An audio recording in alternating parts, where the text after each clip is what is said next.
Montana Territory, 1875. The air hung heavy with the scent of sage and dust as Sophia Owens clutched her father's letter, the paper crumpled from countless readings. At 21, she stood on the platform of the Willow Creek station, her chestnut hair carefully pinned beneath a modest bonnet. The journey from Boston having left her emerald traveling dress wrinkled and her spirit wavering. Her father's sudden death had left her the unlikely owner of a struggling horse ranch she'd never seen. A ranch now threatened by debt and drought. Miss Owens, a weathered man with a silver-streaked beard approached, hat in hand. I'm Walter Jenkins, your father's foreman. Welcome to Montana. Sophia forced a smile. Thank you. Has there been any change in the ranch's situation since your last letter? Walter's eyes clouded. I'm afraid not, Mississippi. The bank's still expecting payment by summer's end. Without breaking those Mustangs, we won't make it. And no one can break them? Sophia asked, though she already knew the answer. They're wilder than any I've seen, Walter replied. Your father believed there was something special in that herd, especially the stallion. Said they could be champions with the right handling. He paused, helping her into the wagon. There's one man who might help. But what? Walter clicked the reins, setting the horses in motion. Pride Galloway's got away with horses like I've never seen. Problem is, he doesn't work for anyone these days. Not since what happened at the Cartwright place. Sophia watched the untamed landscape roll past. Tell me about him. 24 years old, and already a legend with difficult horses. Never uses force, has his own methods. Gentle, they say, but effective. But after young Cartwright got thrown and broke his neck, Pride blamed himself and retreated to his cabin up in the foothills. I need to meet this Mr. Galloway, Sophia declared, straightening her spine. The fate of my father's ranch may depend on it. He won't be easy to convince, Walter warned. Sophia's chin lifted. Neither am I easy to dissuade, Mr. Jenkins. Pride Galloway stood in the stream beside his cabin, letting the icy mountain water numb his feet as he cast his fishing line.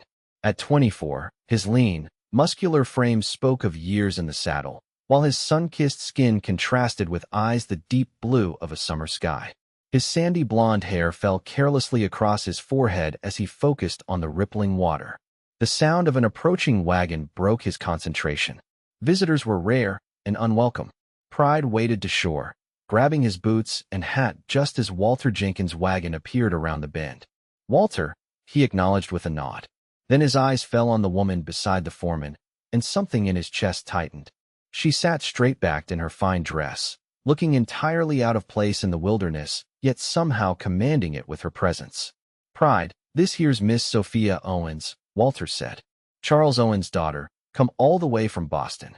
Pride's expression hardened at the name. Charles Owens had approached him months ago about those Mustangs. My condolences for your father, ma'am. But if you're here about those horses, my answer remains no. Sophia stepped down from the wagon unassisted, her green eyes meeting his with startling directness. Mr. Galloway, I understand your reluctance. But I've traveled 2,000 miles to save my father's dream, and those Mustangs are my only hope. Those aren't just any Mustangs, Pride countered. That herd, especially the stallion, they're different. Special. Breaking them the usual way would destroy what makes them extraordinary. Then teach me your way, Sophia challenged. My father believed in those horses, and he believed in your methods. Pride laughed without humor. You? Train wild Mustangs? No disrespect intended, Miss Owens, but look at yourself. You belong in a Boston parlor, not a corral with 1,000 pounds of frightened horse. Something flashed in Sophia's eyes, a mixture of anger and determination that caught Pride off guard. She reached into her reticule and withdrew a folded document. This is the deed to my father's ranch, she said. I'll sign half of it over to you if you help me train those horses for the territorial championship in September. Pride stared at her. Half a failing ranch isn't much incentive. When we win, it won't be failing anymore, Sophia replied, holding his gaze. Besides, I believe you owe it to yourself to try again. Or will you hide in these mountains forever because of one tragedy? The direct hit landed as she'd intended. Pride's jaw tightened. You don't know what you're talking about. Perhaps not, Sophia admitted, her voice softening slightly. But I know what it means to have dreams die. Will you at least come see the horses before refusing? Pride looked away, toward the peaks above. Something about her determination resonated with a part of himself he'd tried to bury. One day he finally said, "I'll give you one day to show me these horses. That's all I'm promising." As Walter and Sophia departed, Pride couldn't shake the feeling that his carefully constructed solitude had just begun to crumble. The Owens ranch sprawled across a valley bordered by distant mountains, the buildings weathered but solid. As Sophia gave Pride a tour the next morning, she fought to maintain her composure. The reality of her inheritance was both more beautiful and more daunting than she had imagined. "The corrals need repair," Pride noted, running his hand along a splintered rail. "And that barn roof won't last another winter."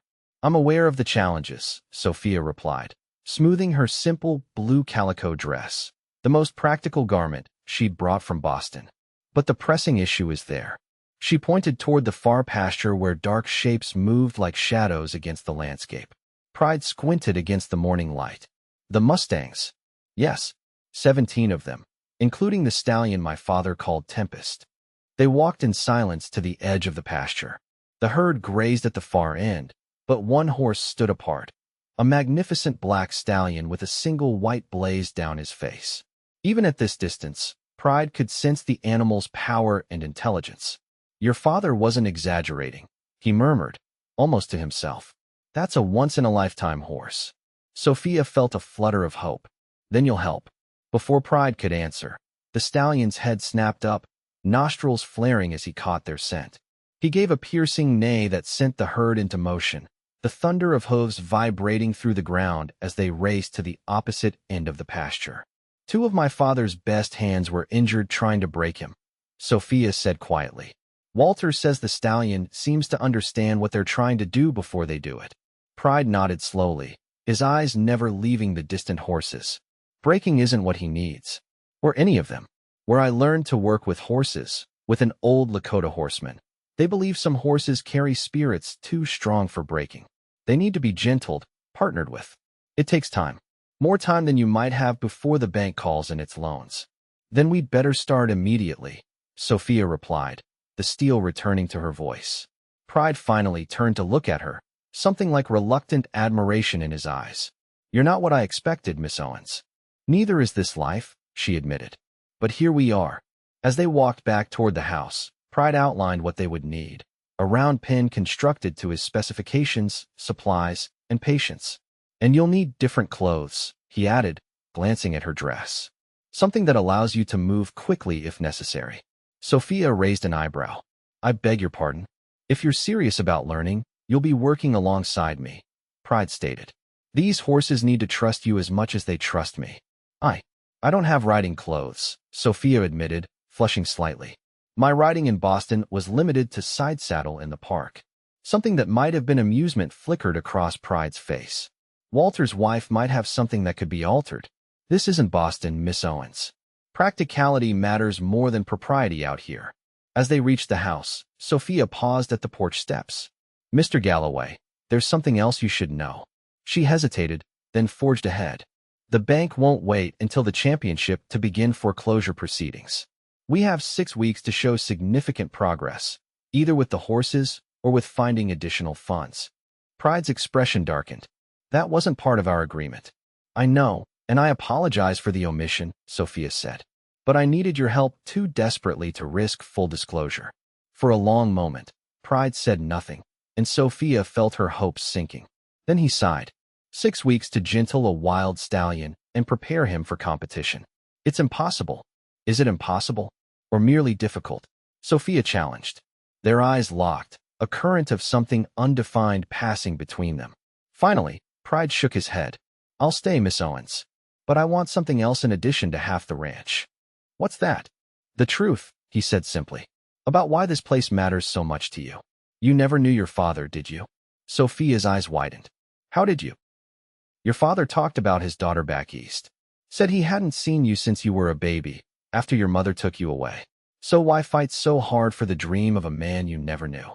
Sophia turned away, gazing across the land that had claimed her father's heart. "Perhaps that's exactly why, Mr. Galloway. Now, shall we begin with those corrals?" The sun beat mercilessly as Pride directed the construction of the round pen, his shirt clinging to his back with sweat. For 3 days, They had worked tirelessly, with Sophia proving surprisingly capable at physical labor despite her refined upbringing. Now she approached with a water bucket and ladle, her borrowed clothes, a split riding skirt, and simple blouse, dusty from work. Her hair was pulled back in a practical braid that highlighted the delicate curve of her neck and the determination in her eyes. "Walter says the pen will be finished by nightfall," she said, offering him water. Pride drank deeply, studying her over the rim of the ladle. "You're adapting quickly to ranch life. Necessity is a powerful motivator," Sophia replied with a small smile. "When do we start with the horses?" "Tomorrow, with one of the mares," Pride said. "The stallion will watch." "They all will. Everything we do with one horse, the others learn from." "And your methods, how are they different?" Pride leaned against the fence post. "Most men try to dominate a horse, to break its will. I look for partnership. The horse has to choose to work with you. You can't force trust." "Is that what happened with the Cartwright boy? He tried to force it." Pride's expression closed like a shutter. "That's not a story for today." He handed back the ladle and turned away, but Sophia caught his arm. "I apologize," she said softly. "But we're partners now. Your secrets are safe with me, if you ever wish to share them." Something in her touch and the sincerity in her eyes made Pride's carefully constructed walls waver. Before he could respond, Walter called from the house. "Miss Sophia, Banker Hamilton is here to see you." Pride saw the flash of panic in Sophia's eyes before she composed herself. "Tell him I'll be right there," she called back, then turned to Pride. "I need to change quickly. Please, join us in 15 minutes. He should meet you as my partner in this venture."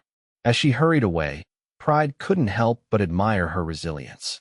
She was fighting battles on multiple fronts with a courage that both surprised and impressed him.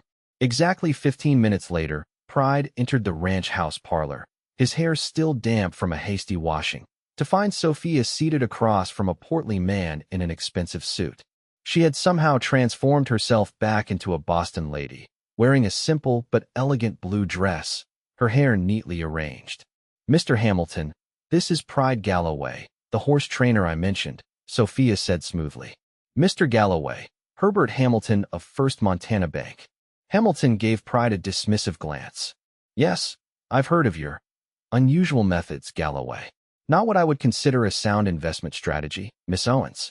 "Mr. Galloway is the best horse trainer in the territory," Sophia replied firmly.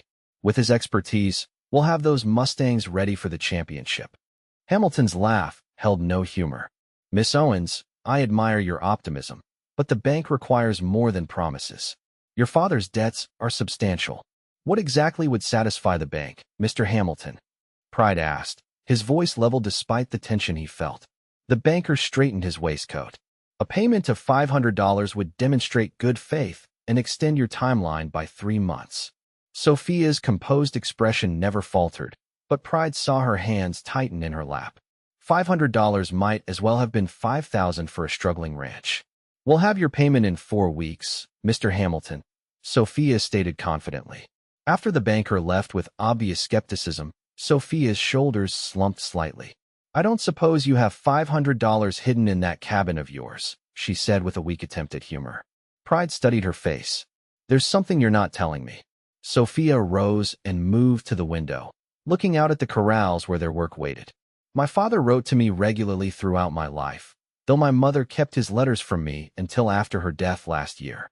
In his final letter, he mentioned a special account he'd established for me, containing funds from his early success.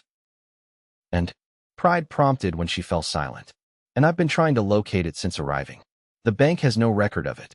My father's papers are in disarray. If it exists, it could save everything.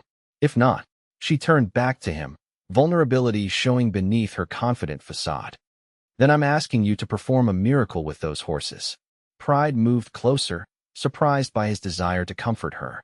"I don't believe in miracles, Miss Owens, but I do believe in hard work and patience. And maybe, just maybe, in that stallion out there." For a moment, something shifted between them, a recognition, perhaps, of kindred spirits fighting against long odds. Then Sophia straightened, her momentary weakness concealed once more. "We should get back to work," she said. "Tomorrow comes early." As Pride watched her walk away, he wondered what other secrets she harbored, and why he increasingly wanted to know them all. Dawn bathed the valley in golden light as Pride led Sophia to the round pen where a dun-colored mare paced nervously. They had managed to separate her from the herd the previous evening, no small feat given the Mustang's wariness. "Remember what I told you," Pride said quietly. "No sudden movements. No loud noises. Everything you do sends a message." Sophia nodded, her heart racing despite her outward calm. She wore the split riding skirt again, with her hair tightly braided. Pride had noticed she seemed more at ease in these practical clothes with each passing day. "Watch her ears, her eyes," Pride continued. "They'll tell you what she's thinking before her body moves." They entered the pen together, and the mare retreated to the far side, nostrils flaring. Pride positioned himself in the center, motioning for Sophia to stay slightly behind him. Then he did something unexpected. Nothing. He simply stood, relaxed and patient, his eyes on the mare but his posture non-threatening. Minutes passed. The mare's pacing gradually slowed. Finally, she stopped, watching them cautiously. "Now we ask her to move," Pride said softly, raising his arm slightly. The mare immediately began circling the pen. When Pride lowered his arm, she slowed but continued moving. "She's not stopping," Sophia whispered. "She doesn't trust us yet," Pride explained. "This is the beginning of a conversation."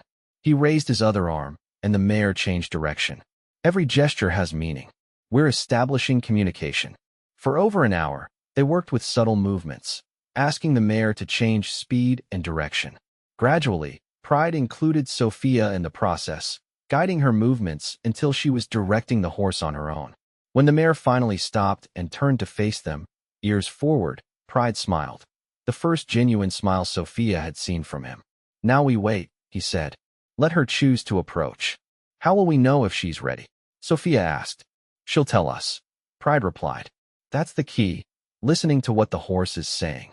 They stood motionless as the mare took a tentative step forward, then another. When she stretched her neck to sniff at Pride's outstretched hand, Sophia felt tears spring unexpectedly to her eyes. The moment held a beauty she hadn't anticipated. "Your turn," Pride said softly, nodding toward the mare. Sophia slowly extended her hand, her breath catching as the mare's velvet muzzle brushed her palm. "Hello, beautiful," she whispered. After allowing the mare to retreat, they exited the pen. Sophia noticed several ranch hands had gathered to watch, including Walter. At the far fence, the rest of the Mustang herd had assembled, the black stallion standing like a sentinel at their center. "They're watching," Sophia breathed. Pride nodded. "They're learning. Especially him." Later, as they walked back to the house, Pride's hand occasionally brushing hers, Sophia felt a curious lightness despite her many worries. "Does she have a name?" "The mare." Pride considered the question. "What do you think suits her?" "Patience," Sophia decided. "She has a watchful quality, doesn't she? As if she's been waiting for someone worthy of her trust." Something in her words seemed to touch Pride. He stopped walking, turning to face her fully. "Why did you really come here, Sophia? You could have sold this place from Boston, settled your father's debts, and continued your life there." The use of her given name didn't escape her notice. "The same reason you came down from your mountain, I suppose," she answered. "Sometimes we need to face what frightens us most." "And what frightens you?"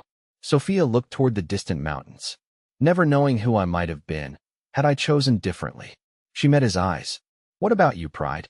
What frightens you most?" For a long moment, she thought he wouldn't answer.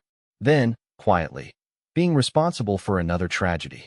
Before she could respond, Walter approached with urgent news. One of the ranch hands had been thrown from his horse and injured. As Pride rushed to help, Sophia watched him go, understanding dawning. His fear wasn't just about horses, it was about connection itself. The next 3 weeks passed in a blur of dawn to dusk work. Each day, they made progress with the Mustangs. First the mares, then the younger horses. Pride's methods required immense patience, but yielded remarkable results. The horses began to show trust, accepting halters, then saddle blankets, then saddles. Sophia proved an apt pupil, absorbing Pride's teachings and developing her own connection with the horses. Her confidence grew along with her riding skills, though the physical toll left her exhausted each evening. They established a routine, working together during the day and sharing quiet dinners at the ranch house, where Sophia slowly coaxed Pride into sharing stories of his past, his apprenticeship with the Lakota horseman, his travels through the territories, the philosophy behind his training methods. In turn, she revealed more about her life in Boston, her controlling mother, the discovery of her father's letters after her mother's death, her decision to claim this inheritance despite her fiancé's objections. "Fiancé?" Pride asked, his fork pausing halfway to his mouth. Sophia met his gaze steadily.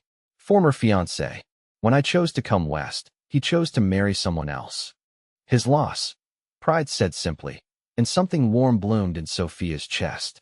Their evenings often ended on the porch, planning the next day's work while watching the sunset paint the valley in impossible colors. Sometimes they sat in companionable silence. Sometimes they talked for hours. Sophia found herself looking forward to these moments more than she cared to admit. But the stallion, Tempest, remained elusive. He would approach the fence when they worked with the other horses, watching with evident intelligence, but he'd bolt at any attempt to separate him from the herd. "He's the key," Pride said one evening as they watched the herd graze in the distance. "Without him, we don't have a championship contender. And without a championship win, we don't have $500 for the bank," Sophia added softly. Her search for her father's account had proven fruitless, and the deadline loomed just days away. Pride's hand covered hers on the porch railing, a touch that had become increasingly common between them. "We'll find a way, Sophia." The sound of approaching hoofbeats interrupted the moment. A rider appeared in the fading light, Herbert Hamilton. Sophia tensed, but Pride's hand remained steady on hers. "Miss Owens," Hamilton called as he dismounted. "I thought I'd check on your progress before our deadline next week." "Mr. Hamilton," Sophia acknowledged coolly. "What brings you out so late?" Hamilton's gaze shifted between them, noting their proximity with obvious disapproval. "I was passing nearby. How fortunate to find you both." His tone suggested the opposite. "I understand you've been having some success with those wild horses." "We have," Pride confirmed. "Several are already saddle-trained." "But not the stallion," Hamilton stated rather than asked. "The one Charles was so fixated on." Sophia frowned.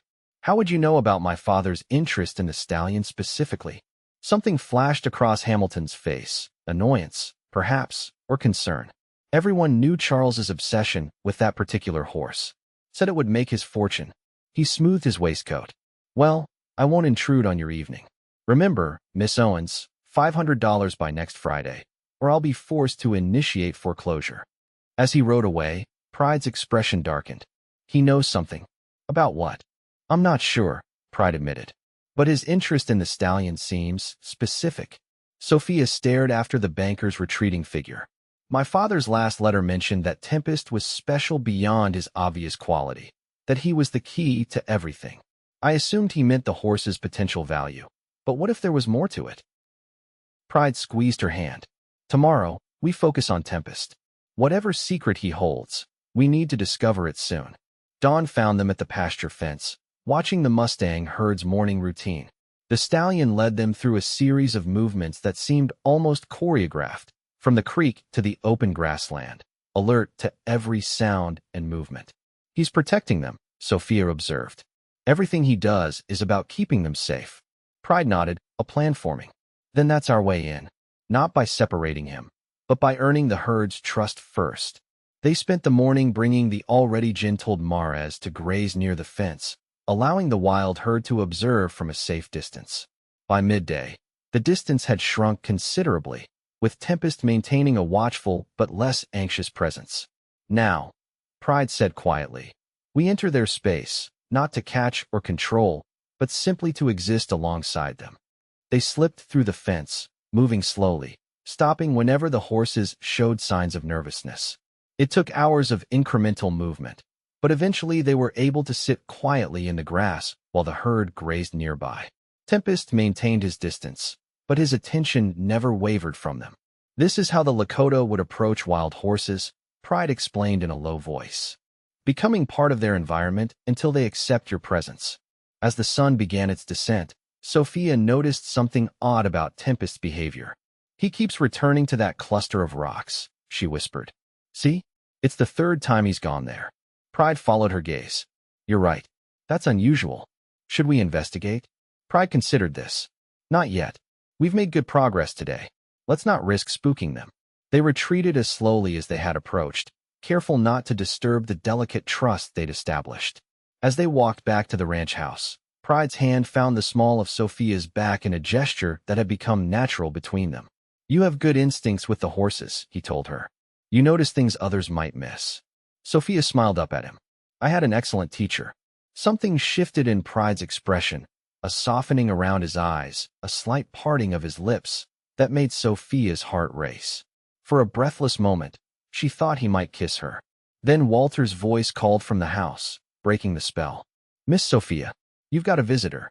They found a well-dressed woman waiting in the parlor, her travel clothes dusty but expensive, her bearing unmistakably Eastern. "Margaret," Sophia exclaimed, clearly surprised.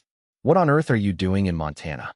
"Rescuing you from this dreadful wilderness, of course," the woman replied, eyeing Pride with poorly disguised disdain. "Your letters sounded increasingly invested in this place." Edward and I became concerned.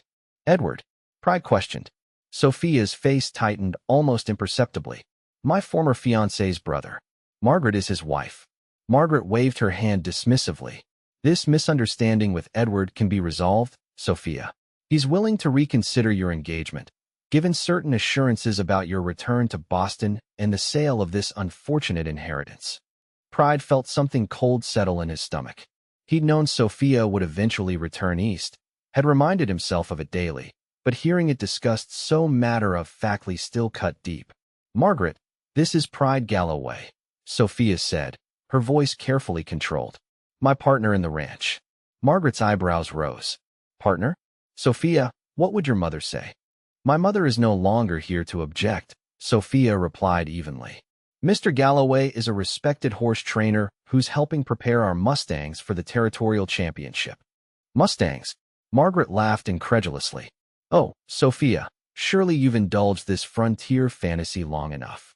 Edward has already spoken with a buyer for this property, a reasonable offer that would settle your father's debts and provide for your return."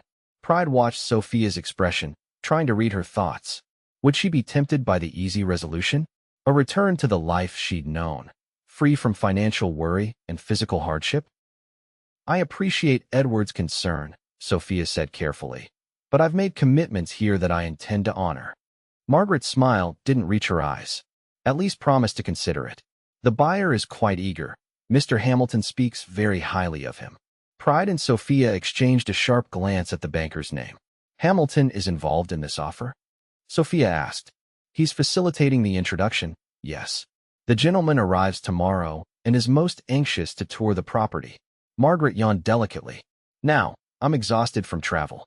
Perhaps you could show me to my room?" After settling Margaret in the guest bedroom, Sophia found Pride on the porch, his expression troubled.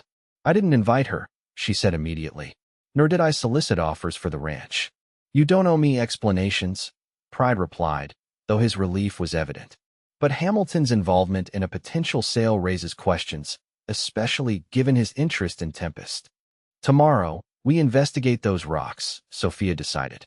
"After we deal with this mysterious buyer." Pride nodded, then hesitated. "Sophia, if you did want to return to Boston, to your old life, I would understand." In the silver moonlight, her eyes searched his. "Is that what you think I want?" "I think," Pride chose his words carefully, "I think you deserve the freedom to choose your own path, without pressure from Edward or Margaret, or me." Sophia stepped closer, close enough that he could catch the faint scent of lavender. "What if my choice is here?" she asked softly. The question hung between them, laden with meaning neither was quite ready to articulate. Before Pride could respond, a noise from inside drew Sophia's attention. "I should check on Margaret," she said reluctantly. "Good night, Pride." He watched her go, the unspoken words between them lingering like the last notes of a song. Morning brought an unwelcome visitor. Hamilton arrived with a distinguished-looking gentleman who introduced himself as James Whitfield, a cattle baron from Wyoming interested in expanding his holdings. "Miss Owens, your property would complement my operations perfectly," Whitfield explained as they walked the boundaries of the ranch. "I'm prepared to offer enough to clear your father's debts and provide a generous profit besides." Pride, walking slightly behind with Hamilton, noted how the banker kept steering the conversation away from the Mustang herd. When Whitfield expressed interest in the horses, Hamilton quickly emphasized the condition of the buildings and water rights instead. "Mr. Whitfield," Sophia said finally, "while I appreciate your interest, I should be clear that I'm not currently looking to sell." Whitfield smiled indulgently. "Miss Owens, with all respect, ranching is no life for a woman of your refinement. The offer I'm making would allow you to return to civilization without financial concerns." Pride watched Sophia's spine stiffen at the condescension in Whitfield's tone. "My refinement, sir, doesn't preclude my ability to make sound business decisions. This ranch will be profitable after the championship." "Ah, yes, the championship," Hamilton interjected. "A most uncertain venture, Mr. Whitfield. Miss Owens and her trainer believe they can transform wild horses into show champions in a matter of weeks." "Actually," Pride cut in, "we've made remarkable progress. Perhaps you gentlemen would like to see." Without waiting for a response, he led them to the training corral where Walter had prepared one of the gentled mares. Pride entered the corral alone, and within minutes had the mare performing a series of precise movements that showcased both her natural talent and his training. Even Whitfield looked impressed. Extraordinary control without visible cues. "I've never seen anything like it. The method works with the horse's natural instincts rather than against them," Pride explained. "We're preparing several for the championship, including the herd stallion." At this, Hamilton's interest visibly sharpened. "You've gentled the black stallion?" "We're making progress," Sophia answered carefully, noting the banker's reaction. "He's exceptionally intelligent." "Well, Miss Owens," Whitfield said, "I admire your determination, but my offer stands. I'll be in town until Friday. Hamilton knows how to reach me if you reconsider." As the men prepared to depart, Hamilton paused. "Friday's deadline remains firm, Miss Owens. Championship or no, the bank requires its payment." After they'd gone, Pride and Sophia exchanged troubled looks. "Hamilton's interest in Tempest goes beyond normal concern for collateral," Pride observed. "And did you notice how he tried to steer Whitfield away from discussing the horses?" "I did," Sophia confirmed. "Something isn't right. We need to investigate those rocks today." They waited until mid-afternoon before approaching the Mustang herd again, gradually working their way toward the rocky area that had captured Tempest's attention. The stallion watched them warily but allowed their presence at a distance. "There," Sophia whispered, pointing to a crevice among the boulders. "He's been guarding that spot." Slowly, they made their way closer. Tempest paced nervously but didn't flee or challenge them. When they reached the rocks, Pride carefully examined the crevice, reaching in to find it deeper than expected. "There's something here," he murmured, his fingers touching something smooth. He withdrew a small oilskin packet, weathered but intact. They retreated to a safe distance before opening it. Inside, they found a folded document and a hand-drawn map. Sophia gasped as she read the paper. "It's a mining claim," she breathed. "Filed by my father 3 years ago. According to this, there's a silver deposit on ranch property, right beneath where we're standing." Pride studied the map. The Mustangs have been grazing directly above it. Tempest has been protecting more than just his herd. He's been guarding this territory specifically. That's why my father was so interested in these horses, especially Tempest. They led him to the silver. Sophia looked up, her eyes wide. This must be what he meant about the special account. Not a bank account, but a silver deposit that would secure my future. And Hamilton somehow knew or suspected, Pride added grimly. That's why he's been so interested in foreclosure, why he brought Whitfield here. He doesn't want the ranch, he wants the silver mine. Sophia's mind raced. "But if we file this claim with the territorial office, we need proof of ownership first," Pride cautioned. "We need to show the bank we can make the payment."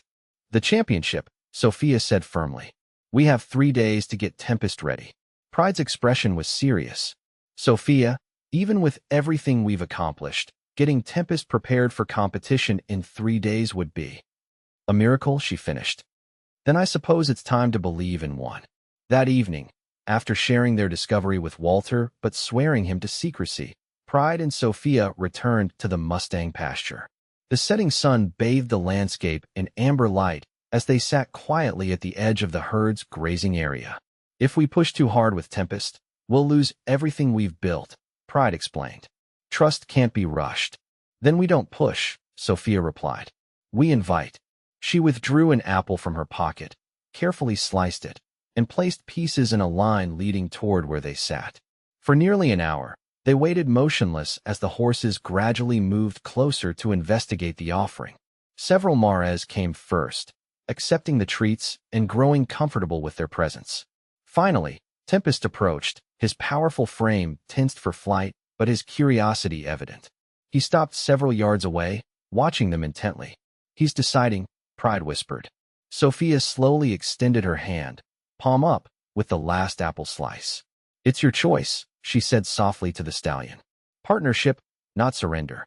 Minutes stretched like hours as the stallion deliberated. Then, with breathtaking suddenness, he stepped forward and delicately took the apple from her palm. When he raised his head, his muzzle was inches from her face, his breath warm against her skin. Pride sat utterly still, barely breathing, as he witnessed something he'd never seen before, a wild stallion choosing human connection in a single, decisive moment. "Hello, Tempest," Sophia whispered, tears glistening in her eyes. "We've been waiting for you." When the stallion didn't retreat, Pride carefully raised his hand, allowing Tempest to catch his scent. The horse's nostrils flared. Then he pressed his muzzle briefly against Pride's palm, a gesture of acceptance that felt like a benediction. They worked through the night and the following day, building on that moment of trust. Tempest allowed them to place a halter, then a saddle blanket. By the second day, he accepted a saddle, though riding him remained a distant goal. Margaret watched these developments with increasing alarm. "Sophia, you cannot be serious about this competition. Come back to Boston with me. Edward is willing to forgive this adventure." "There's nothing to forgive," Sophia replied, not taking her eyes off Tempest as Pride worked with him in the round pen. "And I'm exactly where I choose to be." On the morning of the championship, with just hours before the bank's deadline, they faced the final challenge. Pride would need to ride Tempest in the competition. They had worked through the night, preparing the stallion as much as possible, but this ultimate test remained. In the pre-dawn light, Sophia stood with Pride at the corral. Tempest waited inside, saddled but unsure. "If he's not ready, we don't force it," Pride stated firmly. "I won't betray his trust." Sophia nodded, understanding completely. It has to be his choice. Pride entered the corral slowly, speaking softly to the stallion. He stood beside Tempest, stroking his neck, then carefully raised his foot to the stirrup. The stallion tensed, but didn't move away. With deliberate gentleness, Pride eased himself into the saddle. For one breathless moment, horse and man remained frozen in place. Then Tempest shifted, adjusting to the weight, and took a tentative step forward. Pride released a breath he hadn't realized he was holding. "That's it," he murmured. "We're partners now." By sunrise, they were ready, or as ready as they could be. Tempest allowed Pride to guide him through basic movements, responding to the lightest touch. It wouldn't be enough to win conventional competitions, but the territorial championship included categories for recently gentled wild horses, judging their potential rather than finished training. As they prepared to leave for town, Hamilton arrived unexpectedly. "I've come for your answer, Miss Owens," he announced, eyeing the saddled horses with suspicion. "Mr. Whitfield leaves on tomorrow's stage." "You'll have my answer after the championship," Sophia replied coolly. "And my bank payment as well." Hamilton's facade of politeness slipped. "This is foolishness. That wild stallion won't earn you anything but embarrassment." "We'll see," Pride said, mounting Tempest with a fluid grace that belied the newness of their partnership. The stallion stood proudly, his black coat gleaming in the morning light. Hamilton's eyes narrowed. "Even if you place, the prize won't cover what you owe." "Perhaps not," Sophia agreed, mounting her own horse, one of the gentled mares. "But it will buy us the time we need to file certain papers with the territorial office." The banker's face paled slightly. "What papers?" "Banking is your area of expertise, Mr. Hamilton, not mine," Sophia replied with a sweet smile. "Now if you'll excuse us, we have a competition to attend." The territorial championship drew crowds from across Montana, filling the fairgrounds outside Helena with spectators, competitors, and vendors. When Pride rode Tempest into the competition grounds, conversation stopped and heads turned. The stallion's wild beauty and proud bearing commanded attention. "They're magnificent together," Sophia murmured to Walter as they watched Pride and Tempest warm up in the practice area. "Like they were meant to find each other." Walter agreed. Just like you and the boss. Sophia glanced at him sharply, but Walter only smiled knowingly. The wild to gentle category came late in the afternoon. 8 competitors presented recently gentled mustangs, demonstrating basic commands and the horse's temperament. When Pride and Tempest entered the ring, a murmur ran through the crowd. Pride asked nothing flashy of the stallion, only trust and willingness. Tempest responded with a dignity that spoke of his intelligence and the bond they'd formed. When Pride dismounted in the center of the ring and removed the bridle, allowing Tempest to stand free beside him, gasps of amazement rose from the audience. He's showing that their partnership isn't based on control, Sophia explained to Margaret, who had surprisingly chosen to attend. It's based on choice. The judges conferred longer than usual before announcing the results. First prize in the wild to gentle category, with special commendation for humane training methods, Pride Galloway and Tempest. The crowd erupted in applause as Pride accepted the ribbon and the prize, $300. Not enough to satisfy the bank, but enough to show significant progress. As they celebrated their victory, a commotion near the judges' stand caught their attention. Hamilton had arrived, engaged in a heated discussion with one of the judges. Sophia moved closer to listen. The horse isn't legally his to compete, Hamilton was insisting. Those Mustangs belong to Owens Ranch, which will be in foreclosure proceedings tomorrow. That's not true, Sophia interrupted, stepping forward with Pride at her side. Mr. Galloway is my legal partner in the ranch, and we have $300 toward our payment, with the remainder to follow next week. Hamilton's face reddened. Partial payment isn't acceptable. Actually, came a new voice. I believe full payment is available. They turned to find James Whitfield approaching, his expression calculating. Miss Owens, I've just witnessed a most impressive demonstration. I'd like to purchase breeding rights to your stallion. Not the horse himself, just the right to breed my Mares to him. I'll pay $500 immediately, with additional payments for each successful foal. Hamilton sputtered in outrage. Whitfield, we discussed a land purchase that Miss Owens clearly isn't interested in making. Whitfield cut him off smoothly. This is a separate business proposition entirely. I recognize quality when I see it, and that stallion represents the future of Western horsemanship. Pride and Sophia exchanged glances, a wordless communication passing between them. We accept your offer for breeding rights, Sophia said firmly. But Tempest remains with us. As Whitfield counted out the money, Hamilton stormed away, his scheme unraveling before his eyes. We should file the mining claim immediately, Pride murmured to Sophia, before Hamilton can create more trouble. She nodded, then turned to Whitfield. Mr. Whitfield, would you be interested in expanding our arrangement? We may have additional investment opportunities to discuss. 1 week later, Sophia stood on the porch of the ranch house, watching Pride work with Tempest in the early morning light. The mining claim had been filed, with Whitfield as a minority investor. Hamilton had been removed from his position at the bank after evidence emerged of his attempt to manipulate the foreclosure for personal gain. Margaret had returned to Boston with a letter from Sophia declining Edward's renewed proposal and explaining her decision to make Montana her permanent home. The letter had been difficult to write, but necessary to close that chapter of her life.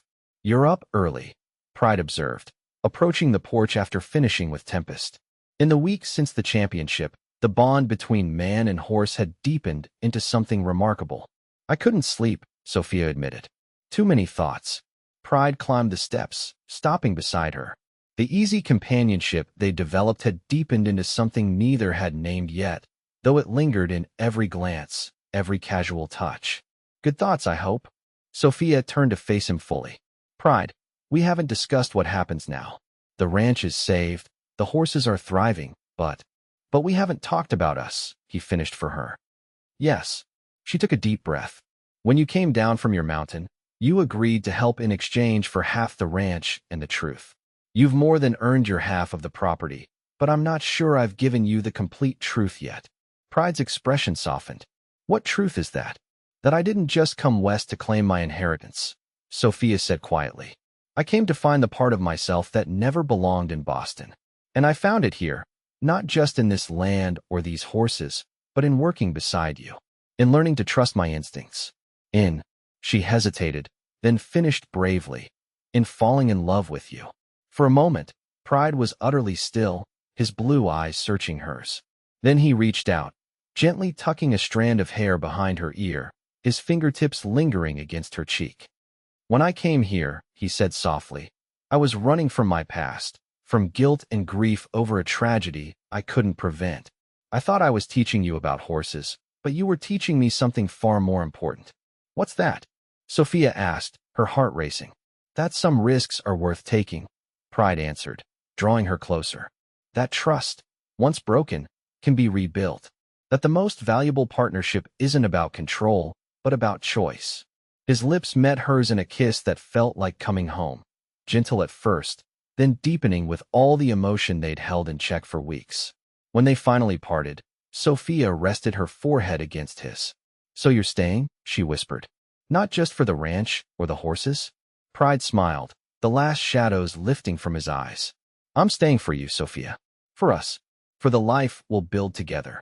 In the pasture beyond, Tempest raised his head, watching the two figures on the porch with intelligent eyes. The wild stallion who had guarded secrets and led them to silver had given them something far more precious, a pathway to each other. As the morning sun bathed the valley in golden light, Pride and Sophia stood together on the threshold of their future, partners in every sense of the word. The gentle methods that had transformed a wild Mustang into a champion had transformed them as well, into two people brave enough to choose each other, day after day, in a partnership built on trust, respect, and abiding love.